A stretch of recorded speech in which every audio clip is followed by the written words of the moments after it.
Welcome to the Impact Multiplier CEO podcast. If you're a chief executive or if you think like one and you want to create exponentially greater impact, then this show is for you. My name is Richard Metcalf, founder of Xquadrant. I coach some of the most successful and impressive CEOs and executive teams on the planet and help them achieve even more extraordinary results.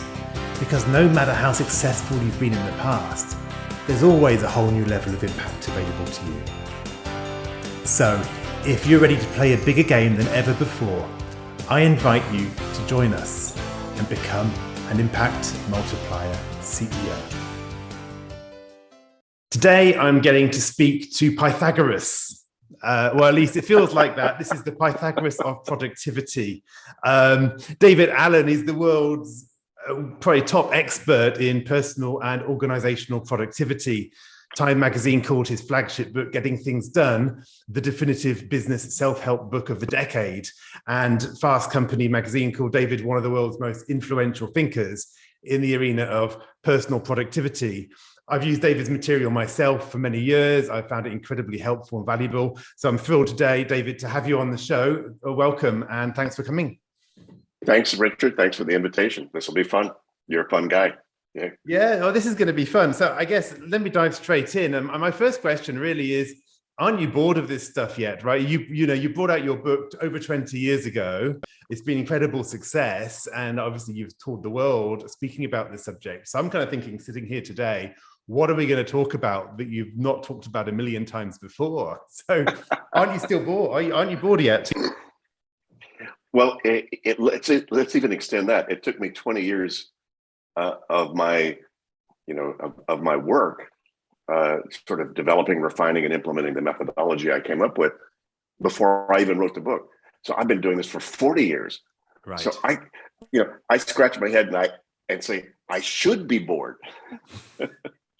It's like, I should be bored, but frankly, I can't stop.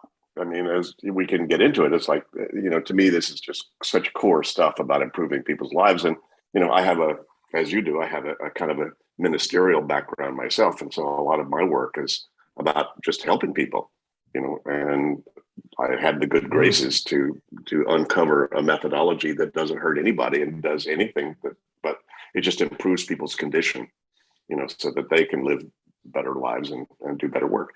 And so I've been doing that for a long, long time, and I couldn't stop if I tried. Anybody asks, I go, okay, well, here's what I would suggest if they're open for any kind of assistance and anything that I've learned over my years. How could I ever stop doing this? You're probably the same.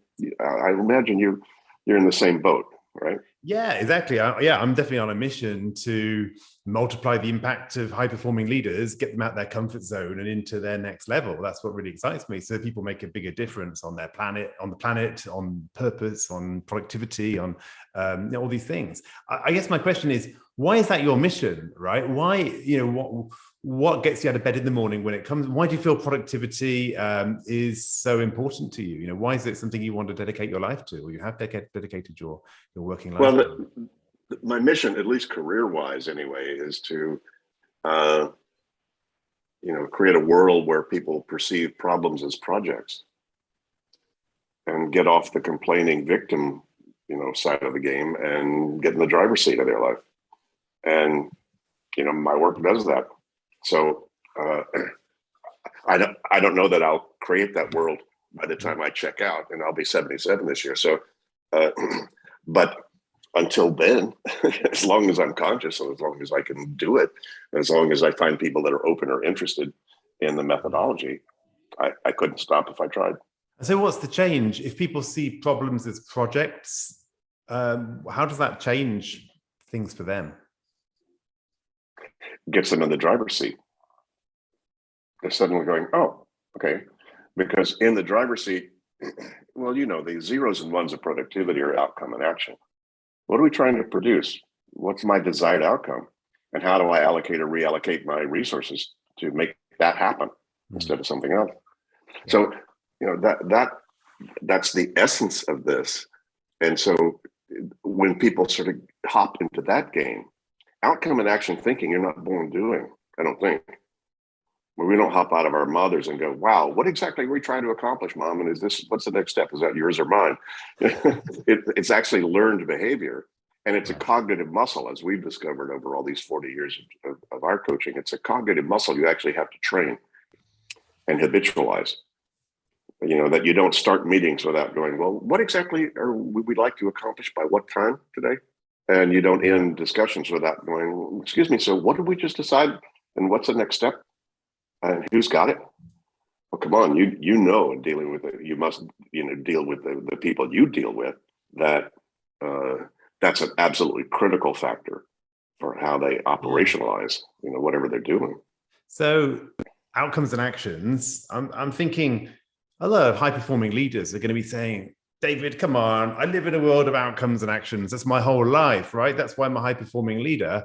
I know how to get things done.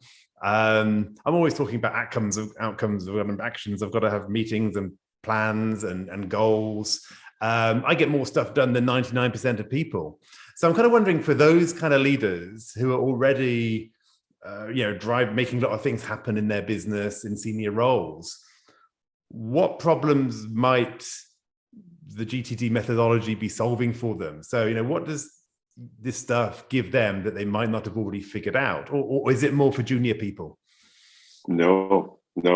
Fascinating, big paradox and big surprise to me as I started in this work 40 years ago. I thought the more senior people we be, the less they'd be interested in what I had to say, because obviously, to your point, they're already, the reason they're senior, they're already productive. They know the value of systems. They know, they do all that good stuff. And it was funny because the more senior people were, the more attracted they were to what I was doing.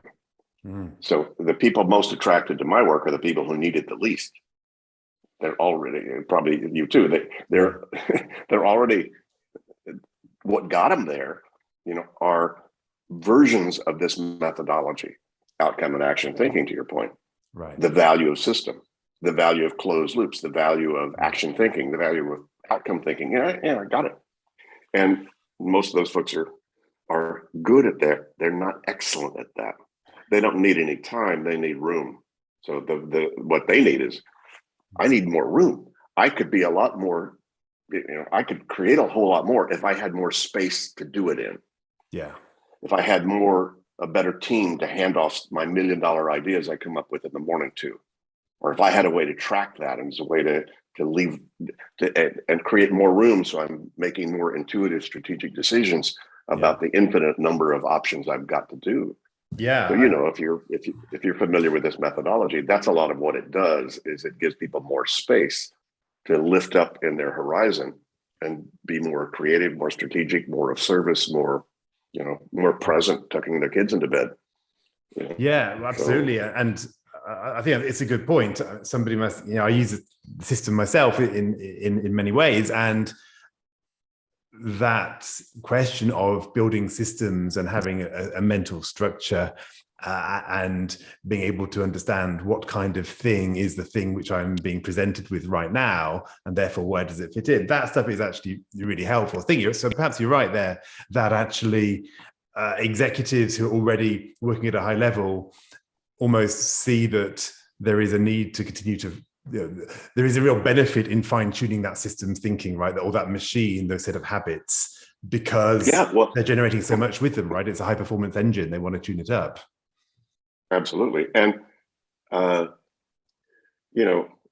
a top Formula One race driver's doing? Constantly improving. What are high-performing tennis players doing? Constantly improving, refining, getting their coach to tell them, seeing videos of themselves and going, where did I miss that? How, what can we do? On the racetrack, how fast can we get the tires changed? Or how, yada, yada, yada, on and on and on. So the real high performers are always interested in getting better at that. I think, at least all that I've met, wouldn't turn down a tip that could help them do it. And just to get it down to the most mundane, for all the CEOs I've coached and the senior executives that I've coached, after 2 days of my spending time with them, and they actually have a list called waiting for, of all the stuff they're waiting on from other people, to have a list called agendas, so that they, if they need to follow up with someone, they have that menu in front of them when that person sits down in front of them for a one-to-one. And just building in a weekly review reflection time so that they stop the world for 2 hours and step back and have more reflection time. Those 3 things, and the 2-minute rule. Once they get any action you figure out, you actually take it 2 minutes, do it right then. And I've had many executives tell me that was worth, more than the price they paid me for my coaching, just for that one tip in terms of how that improved and refined their ability to execute. Yeah, because very often people, when they start to get serious about improving their own productivity system, they'll end up over-engineering things, right? And in a fit of motivation, they'll kind of start to add a billion tiny tasks to their list. And as you say, it's pretty quicker just to get those done as they come up. Or they buy a new piece of software, or they get a piece of teamware, and they think that's going to solve, all that stuff. And all it does is add more complexity and more confusion.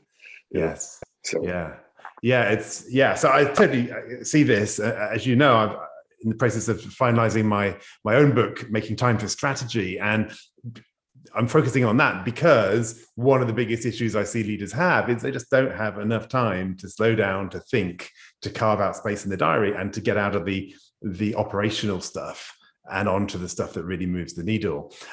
Task management, is a huge part of that. I decided not to overly rotate on that in the book because there's already, definitive works like yours out on that. And I think it's really important because you can't really have one without the other, right? If you can't actually manage all the stuff on your plate, it's incredibly hard to get clarity of thought. I'd say sometimes to my execs, that buying a pair of shoes is on their priority list. They mean, what do you mean? No, it's not. I've only got 3 things I've got to do. These are my top priorities. It's like, well, yes, but somewhere in your life, you do need to have some smart shoes to go to your customer meetings on, right? So actually, you can't just focus on your 3 big business goals. There's also all this other stuff that actually has to find its place in your life. How about going to sleep? How about going to sleep? Going to sleep is not on their list. Going to sleep is not one of their 3 strategic objectives. Yeah, but they better go to sleep, or they don't have a brain. Yeah, right. So to that point, it's the magic in the mundane, because you have to do the mundane. I don't care. You look at anybody, look at any of these senior leaders' lives, and they're doing mundane things. They're typing emails. They're having a conversation with a person. They're surfing the web for the best shoes to buy. So indeed, those have different weight in terms of those being completed, the value those will create. And buying new shoes is not going to give you a 10x to your business unless it does. To your strategies and to your focus in terms of what you're doing with these folks. But again, that stuff that stuff has to be handled in some appropriate way.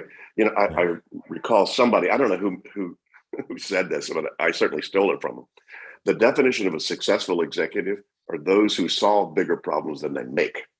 But the collateral damage of what a lot of senior people do ultimately can come around and bite them in the butt. If they don't handle all those aspects of this, and you must know this given all the people you deal with, but come on, just look at the history of, quote, successful CEOs, and where are they now? What happened to their companies? So they had a spotlight for a while, and then I won't name names, but now they're at the bottom of the food chain. Well, when I was at Cisco, I think I spotted 2 sorts of leaders. Actually, there were the ones who were putting in place the foundations. They created a lot of loyalty in their team, and they actually created great results. And there's another sort who was who created a lot of impact, a bow wave of hype, a lot of noise, quite great, bold strategies, often potentially good, but as you said, there was this subsequent wave of all the impact of that, the collateral damage. And generally, these people manage their career by managing to move on within the 3-year period of their original plan. So they never had to actually show the results for their plan. And actually it can work to a certain degree, but at some point, I think that kind of stuff catches up with you and people start to spot that, as you said, there is potentially the more problems have been created along the way than perhaps you solved as well. Yeah. I mean, that equation is, can very much be in question, especially these days. These days now with flattened organizations, Yes. with the speed of, change is always there. What's changed is the speed of change. So let me ask you about going back to this idea of you've got your people who are already making a lot of impact. What are the typical mistakes that leaders will make in this whole area? Like, what are areas where they, if you were to say, were to coach an executive yourself, what do you think are going to typically be the areas where they're dropping the ball and causing themselves unnecessary stress or loss of focus? I have to say, even with as many people as I've coached over the last 40 years, it's so unique to the person and so unique to their situation, even to the degree of how sophisticated is their EA. Right? Yeah. If they got a brand new one, that's not very mature, they've got a different kind of work to do than if they have, Mrs. Matilda, who's 58, and she's been around the block and she knows you better than you know yourself, and she can write the speech for you, then and the range in between, of all of Yes. that, or if you have a chief of staff who's, I worked with one of the chief of staffs who's, with one of the biggest financial organizations in the world, and he came from the military, as a very senior person in the military, and he literally was writing speeches for the CEO, and and managing that. So again, the huge range of what was the, what I would say, let me scratch my head and say, okay, if I had to find the common denominators, I would say, first of all, they're creating more than they're handling. Their creativity is running outside of their systems and their people. That's I coached, and so making sure they've got the right people, the right team, and the right process to engage with that team, appropriately. And what are they modeling? In the book, we're writing right now about teams and getting things done. One of the biggest issues is, what is the senior person modeling? Do they have their computer open and their phone open during a meeting? Are they coming late to the meeting? Are they even coming to the meeting that they should be in? Yeah. Because they're so engaged in their big strategic thing and they've got this thing to do or whatever, and then their collateral damage is a lot more subtle than they may realize. In terms and they won't get called out for it either, really, right? I mean, of course. But actually, I find that whole meeting cultures end up being created like this. I remember one time I was coaching a pharmaceuticals team, it's a very senior team, and we'd arranged to have a break as part of during the day, and people came back, and there were eight highly paid senior leaders in the room, and 2 of them were still not back. And 10 minutes later, they kind of walked in. Oh, sorry, we're late. They come for a smoke outside or something. I can't remember what it was now. And everybody kind of looked up from whatever they were occupying themselves with, chatting away or on their phones or whatever, just waiting for these people to come. And it was like, yeah, no problem. And then they turned to me. And so I had a choice in that moment. Did I kind of just take it easy? They're my clients or whatever, or not? And I decided to play the hardball and say, look, it's fine. It's your time. But I just want to make you realize these people here, these 10 people, including the CEO, have been waiting for the last 10 minutes. And what was the loaded payroll cost? Well, yeah. Well, phenomenal. Plus, I mean, everything else, right? The opportunity cost, right? What could this team have created in the 10 minutes that they spent? Yeah, and then of course it was also put pressure on me because suddenly I didn't have the hour left before we finished. We only had 45 minutes, which is materially different. And kind of slightly off topic, but I think this point of what you model, what you tolerate, and the agreements that you create within a team are really, really important, because I was amazed. This team were basically giving each other a free pass to show up 10 minutes late to their leadership team meetings. I like to say how we do anything is how we do everything. So what did that behavior show about their quarterly business reviews and how their team perceive things? So I kind of digress, but I think this it's not a digression. It's one of the most key elements of productivity enhancement and magnifying your reach. It's like, what standards are going on around you for the engine that you're in that you want to magnify. Yes. And your standards are what you allow to happen, to your point. Yes. Right. And usually you don't recognize your standards until somebody steps on them. So if you're used to meetings starting on time and they're not, you get really pissed. You should. And I think the other thing is, the other thing I see is, is this ability, first of all, to manage your own workload, as you said, is your creativity bigger than your capacity to handle things. But then also, if you're unaware of your own personal constraints and the things that you're dropping or not able or not getting to, it's really hard to understand that for your people as well. And so very often we pass things down, delegate things down, not really aware of how long they're going to take, not really having to find what the thing is we're even giving somebody, and not even able to coach our own team around, well, are they really overloaded or are they just not very effective in using their time? What is actually on their plate? And I say, if most people don't have a definitive list of what the open loops are in their world, I think it's really, really hard. So people just end up feeling overloaded because their boss keeps giving them stuff, but they can't have the conversation. In my methodology, what I know is if you haven't kept track of every single commitment you've got, you will overcommit always. Simply because you don't know what the inventory is. So, sure. So the word no doesn't show up in your vocabulary simply because you don't feel comfortable saying no to something if you have no idea if you might have the room to do it. Maybe I have room to do it. Yeah. Oh, okay. Give it on.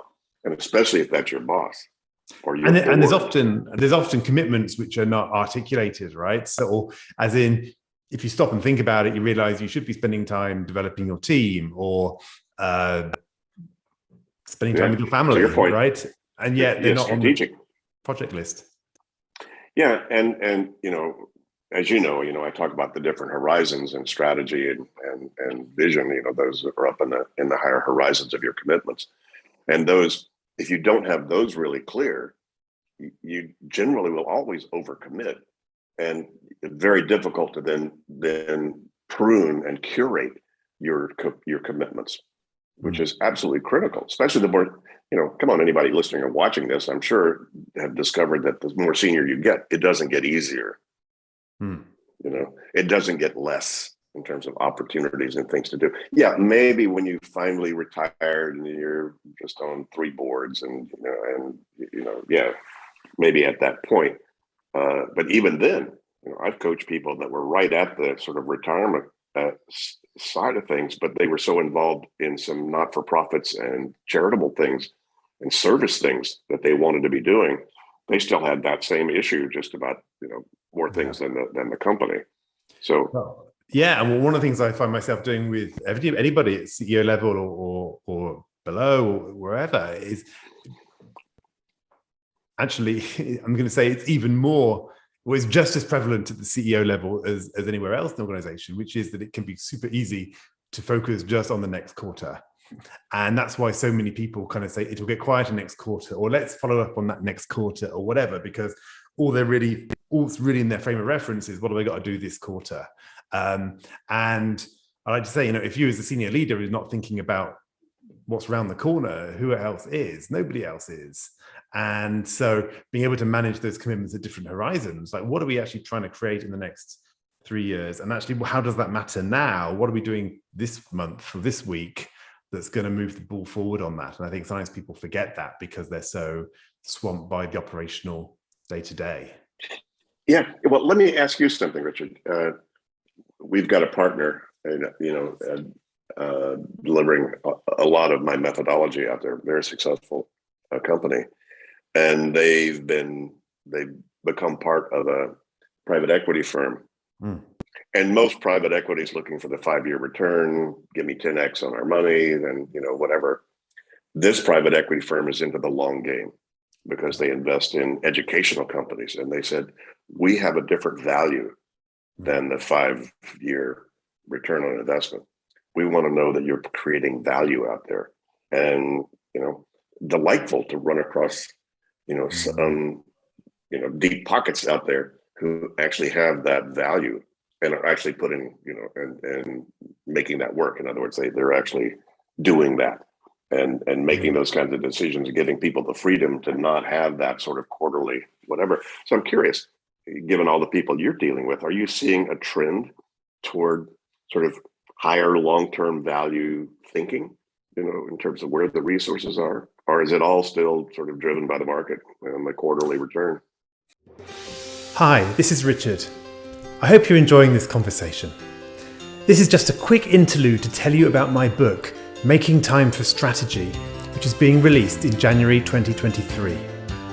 It deals with perhaps the number one challenge I've come across in my coaching work with top executives: how to get out of the weeds of operations and make time for the high impact strategic work that will lead to breakthrough results. If you're serious about multiplying your impact, you do need to elevate your use of time. So I highly recommend that you head over to makingtimeforstrategy.com, where you can find out more about the book and download some free chapters. Now, back to the conversation. It does vary. I think there are a lot of private equity driven companies where there is that lot of short-term pressure. I often say one of the challenges of leadership is balancing stakeholder demands, right? And actually, as CEO, your job is fundamentally for the long-term health of the business. And I love what Jeff Bezos of Amazon says, right? He says that it's in the long term where shareholder interests and customer interests align. So if you actually have that as a North Star, and focus on creating value, that it benefits everybody, right? But that does require, I think, a look at the commitments the agreements that have been made up front. Clearly, if you sign up to a private equity company and say this is basically the deal, right? Then I guess you have to just play by their rules, right? But I think actually stepping back to say, you know what, like these are the fundamental principles of how we're trying to create value. And then actually look for private equity partners, for example, investors who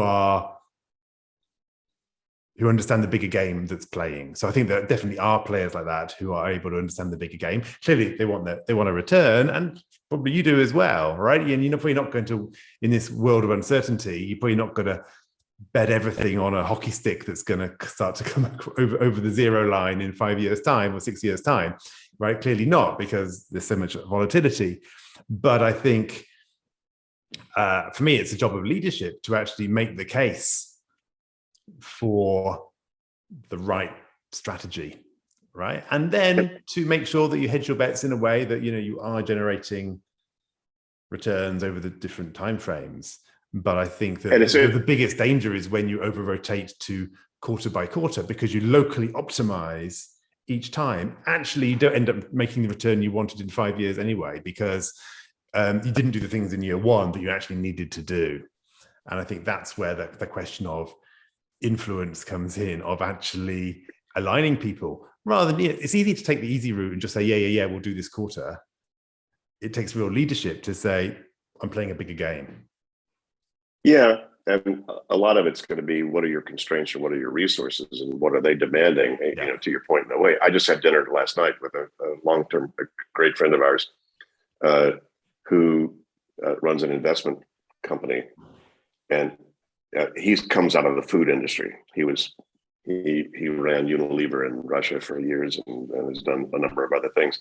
And AJ, is now involved in an investment firm that is attempting to change agriculture's sustainability. So the chemicals they're using, the machinery they're using, what's the environmental impact, that agribusiness is making. And the Netherlands is one of the biggest food exporters in the world.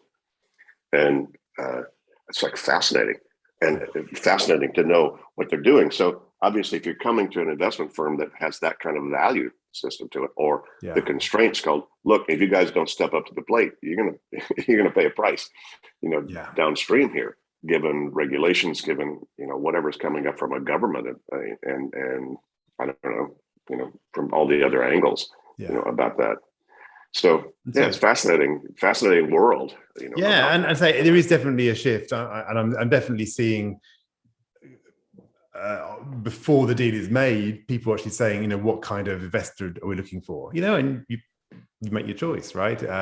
But it's in that moment, I think, where you have the ability to create agreements. I think that's the key thing, and to get alignment, because it's like a marriage, right? You don't want to find out afterwards that your partner has very different views on, where they want to live, how many kids you're going to have. But you always will. You always will. You won't discover their standards of how many dirty dishes they let pile up before they clean them. That's usually not in the Love Is Blind, kind of context. You don't get to those.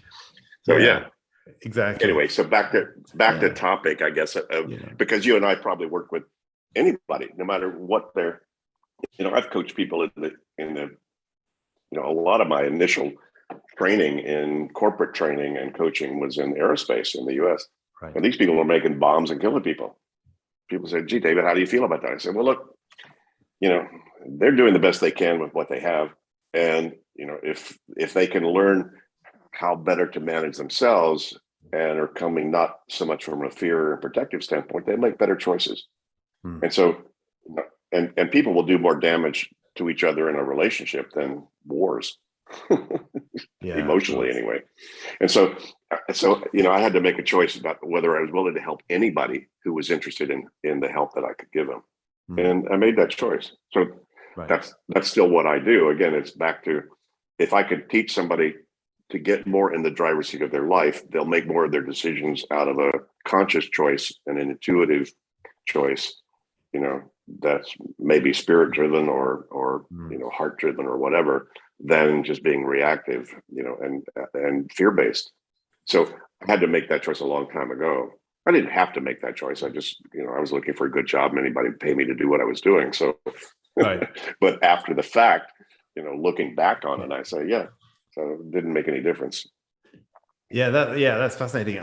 Let's get back to this topic of teams, because I know this is a subject you're focusing on, and we were talking about this, the leader first of all, but how do you see this working out in the team setting? I work with a number of executive teams.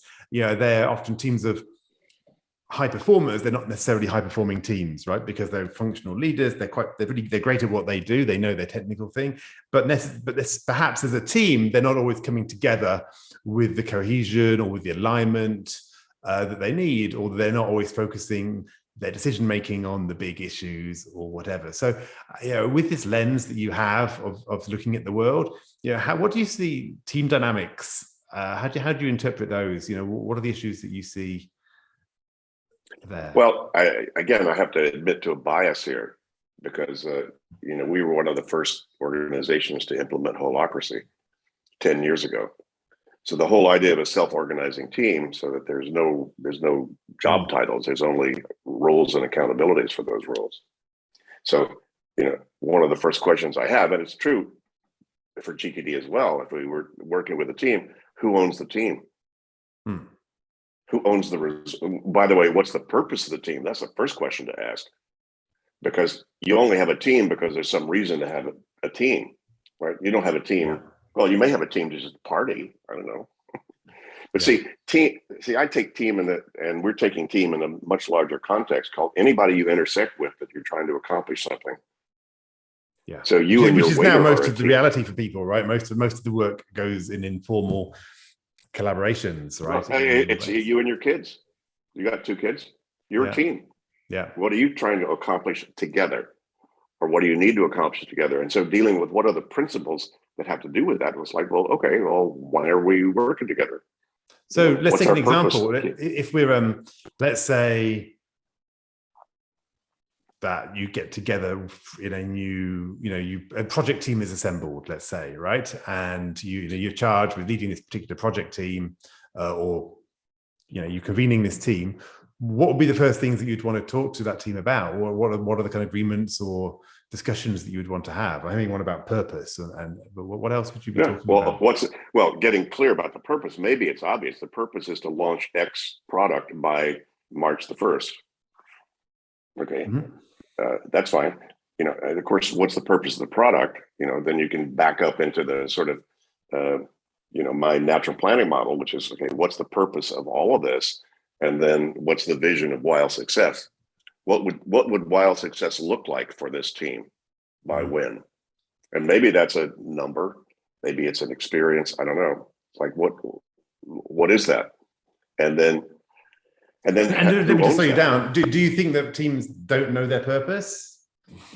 Sometimes, because it sounds like, I'm just thinking in business, doesn't every team know why they've been assembled? They think they do, but they don't. From my experience, it's like you really drill down and go, well, wait a minute, why are you, the 5 whys? I don't know, McKinsey came up with that, whatever. It's like, well, why are you doing this? Yeah, but then why are you doing that? Yeah, but then why are you doing that?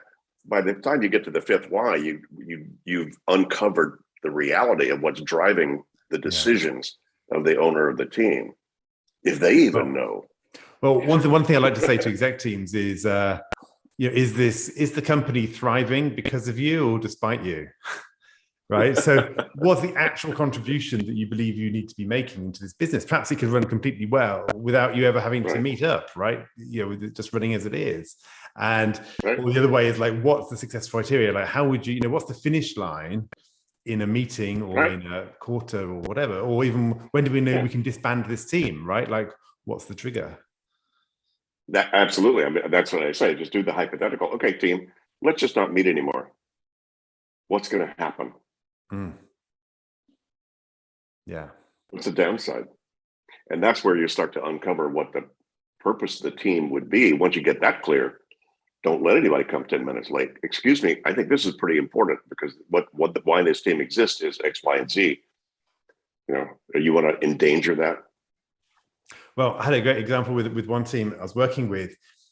They believed that they were an operational execution oversight team, their senior leadership team. They said, we should be here to make sure that the business is delivering its numbers. When we went through what the stakeholders required of that team, like what their asks were and how the market was changing, they realized, we're in the public sector. So, at least we have public sector customers. And so if we don't change policy in the public sector, if we don't change the way government thinks and the budgets that are available, and actually how our own organization operates as well, it doesn't matter how much of a well-oiled execution machine we build, the budgets aren't going to be there for all the innovations that we have coming down the pipeline. And so actually, we're not really an operational oversight team. We're actually an influencing body. And that's our core role. And that shift in understanding that actually the biggest thing was that stakeholder interactions, that completely changed how that team saw itself and where they put their attention. Yeah. So perfect example to the point. Well, you need to know why you're a team. So once that's established, where would you go next? What other questions would you ask? I would go next to say, what would success look like? Then we'd have that conversation called, okay, if this were wildly successful, tell me, and then you could brainstorm that. What would wild success be? How would we know? And how would we know when we're done? And how would we know when we've done it right? And it's excellent. What would it look, sound, or feel like? And I mean, look, sound, or feel like, nice. If we were there. And so getting clear about that game, because now, the natural planning model it just operationalizes. Yeah, you could know what the purpose is and everybody still flounders around, but then you need to get a little more operational. Yeah. Given the purpose of that team, do you know which email to write first tonight? Maybe a little bit, but maybe not. Maybe hopefully somebody else is going to figure that out. Yeah, let's jump forward a couple of steps in the process. So let's imagine that they've kind of figured out that kind of stuff. And then you fast forward a couple of months and you're in a team meeting and it's just not a satisfying meeting, right? Issues are not getting dealt with, or the discussions are long and rambling, or well, how to would the you GTD, to the GTD point, it's called, well, once you have purpose and vision, is it, what would come next is basically, have you, then it's brainstorming. Okay, now you have that, but that's different than current reality. So what is all the stuff in between current reality and what that ideal vision is? And that needs to be approached from a brainstorming standpoint, called give me anything that's potentially relevant thing that we need to consider. So that's where brainstorming comes in, where you want to get all the potentially relevant data. Next step would be then, once you have all that potentially relevant data, how do we organize this? What are the key things that have to be accomplished relative to getting there out of all that stuff we just thought about? And then, that's the organization piece. And then more from a team standpoint, as opposed to individual standpoint, the team may not need to come up with next actions on all those key objectives. They just need to know who owns them. Right. So, yeah, I mean, that's where I was going. I was wondering about whether, you try to apply the GTD principles, such as doing a weekly review, right, into a team, right? Or those kind of things. So do you recommend that teams actually step back and do that? Or is that just not practical in the life of a corporate? Whoever owns it has to decide that. What recursion do you need to review and status checking on the various parts of this? Do you need a stand-up meeting every day? Come on, in the IT startup world, sometimes you got to do that. Or do we just need to be quarterly to see how we're doing against all these things? And that could be either one, and somewhere in between. Probably weekly. Holacracy generally, the tactical meeting says, okay, what are all the things this team needs to keep its eye on in terms of status, in order to, in terms of what we're responsible for as a team, and how often do we need to review that? On what recursion? Well, the owner of the team has to do that. Now, you can collaborate with the team, and the team could decide that, but the owner has to decide whether they want to make a collaborative decision about that. Yeah, because I think one of the things that I see in teams is it's really especially easy for teams to get lost in the weeds, right? I mean, there's two things, like, they either look at the very, very high level numbers, right? So they have that perspective, or they've just got like all these actions that have been carried over from previous meetings and initiatives and projects, and they tend to generate more projects than they close. So the project list just increases, especially at the exec team level, because there's always someone to delegate to, right? Oh, let's do something else. And so they don't actually manage the organization's commitments that well, because it feels like for them, there's an infinite pool of resources below them to manage this. But I think that mid-level of, between the kind of things that we have to get done because we've got the next quarterly cycle coming up, and the very, very high level strategy, I think there's a lot of things which tend to get missed. Again, how is this being modeled in the culture? Just look around, look at how the senior team is doing it, because believe me, that's going to get magnified for each one of their direct reports and how they manage their teams. Yeah. Sometimes the senior team works pretty well. The problem is the next level.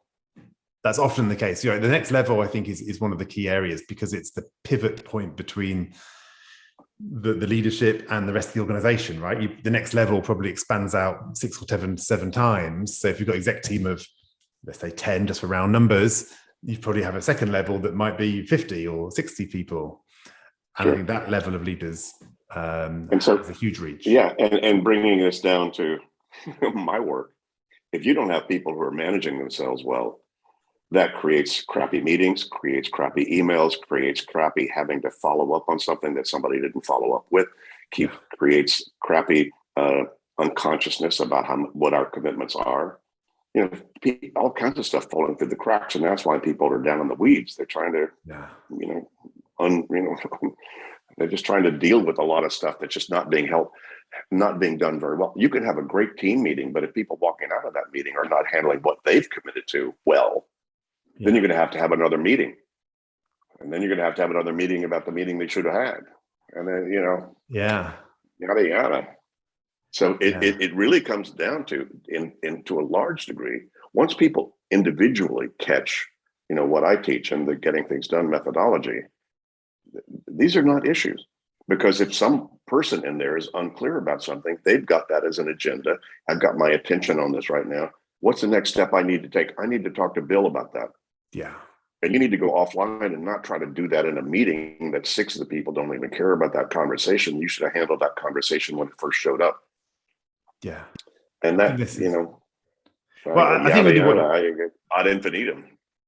Yeah, I mean, I think what you're really saying, or what I'm hearing, it might be a nice way to kind of tie this up a little bit. Is this thing around what you're modeling and the culture that you're creating, because it's the same in so many areas, right? As a leader, as leadership team, you're creating a culture around how you manage people. I've talked with my clients about that, around where you focus and the level of ambition you have. Again, that's something I'll deal with, around the amount of time you spend working on the day-to-day operational versus the bigger picture. And then, as you just said, that whole culture around actually managing yourself effectively. What are you showing, and how's that therefore demonstrating your own priorities and values to the people in your own organization? And I think that's probably the key thing here, because everyone's got something which is getting perhaps some of the headlines done, but what's the collateral damage collateral impact of that? What are the problems that you're creating along the way? And over the scale of an organization, that could be huge, right? So creating a culture where people learn to manage themselves first and foremost is essential. Yeah, and I guess maybe a way to, since we're kind of starting to get to a little bit of a wrap on this conversation, just to let anybody watching or listening to this know, the key element, I wrote the book Getting Things Done, and the stress-free productivity. A lot of people think about productivity's got a bit of baggage around it. Work harder. Oh God, I got enough to do. I don't need to have more stuff to do. Geez, I got plenty. Or I don't need to sweat anymore. I'm sweating plenty. Productivity just means produce some desired result. You go to a party to have fun and don't have fun, it's an unproductive party. So, so when you think about it from that way, but a lot of what I uncovered is not about working harder. It's about being appropriately engaged with your life and your work. What does appropriate engagement mean? Are you appropriately engaged with your dog right now? Are you appropriately engaged with your health? Are you appropriately engaged with your team? Are you appropriately engaged with your company? Are you appropriately engaged with your board? Appropriate engagement doesn't mean you go finish all it. It just means you better be clear about what's got your attention about that relationship. Right. And then make sure that you go through the process of what has my attention. How do I get that off my mind? Because there's an inverse relationship between on your mind and getting done. So you don't have to go very far to see how to start to implement the personal productivity stuff I came up with. It's just what has your attention. Why? It has your attention usually 99% of the time because you're not yet appropriately engaged with your dog, your health, your board, your team, or the project. Right. It's an open loop. You're not quite sure. Yeah, you're not sure how to deal with that. What appropriate engagement? How would you get appropriately engaged? Well, I need to identify what the outcome is that I'm after. I need to decide the action step that needs to be taken to move the needle on it toward that outcome. And I need to organize both of those things, the outcomes and actions that I'm committed to about all those things, in some trusted external brain. So I stopped using my head as my office. Your head's a crappy office. It wasn't designed to remember, remind, prioritize, and manage relationships between more than 4 things. Don't shoot the messenger. This is cognitive science in the last 10 years has proven that. So your brain is great for making intuitive choices off the menu, but not trying to remember the menu. So that's a lot of what my stuff is about, is getting people much clearer about that. And back to your point initially, like, how does that affect the team? I'd walk into a team meeting and go, what's got the team's attention? And the reason it does is because the team's not yet appropriately engaged with that thing. Yeah. Yeah. And often that's just it's not, people aren't thinking about what has my attention, right? They're not doing that meta level. Their attention is what's on. Well, ask any of you who've been listening or watching this, where has your mind gone that has nothing to do with what Richard and I have been talking about? That's what I'm talking about. Yeah. Perfect. Yes. And even in the conversation, my mind was going off and going, oh yeah, these things I need to be dealing with are not on my list at the moment as well, right? Because this is always a work in progress. We never. I'll be 77, in a few months, and I still have to do this. I don't get scot-free because I made it up. I made it up because I like being spontaneous and follow my intuitive judgments and whatever. I just found that I can't do that without doing this methodology to free up the space in my cognitive Well, brain. I remember asking you, David, last time we spoke, I said, like, don't you ever fall off the wagon yourself, right? I mean, the GTD system involved a few things you've got to get done. And you said, at least there is a wagon to fall off on, because you can then get back onto it. And I thought that was a great, that stuck with me because, sometimes life gets busy and perhaps you don't keep all the if you're not falling off the wagon may not be moving fast enough. Or Right. it may be pointed in the wrong direction. So you may not be playing a big enough game. But I fall off the wagon regularly. Sure, I just know how to get back on. How to get back on fast. Right. Nice. Well, hey David, thank you for giving us your time today. It's been fantastic to chat as always, and just discuss these ideas of your outcome and action thinking and what has your attention and so forth. But every time I engage with these topics, I kind of realize that I need to up my own game, right? There's things that are not on my radar, perhaps, that need to be there. And there are areas where perhaps I can kind of sharpen up again. So thank you once again for your generous use of time, and looking forward to the book on Teams when that comes out. If people want to get in touch with you or kind of find out more about your work, what's the best place for them to go? Well, just go to gettingthingsdone.com.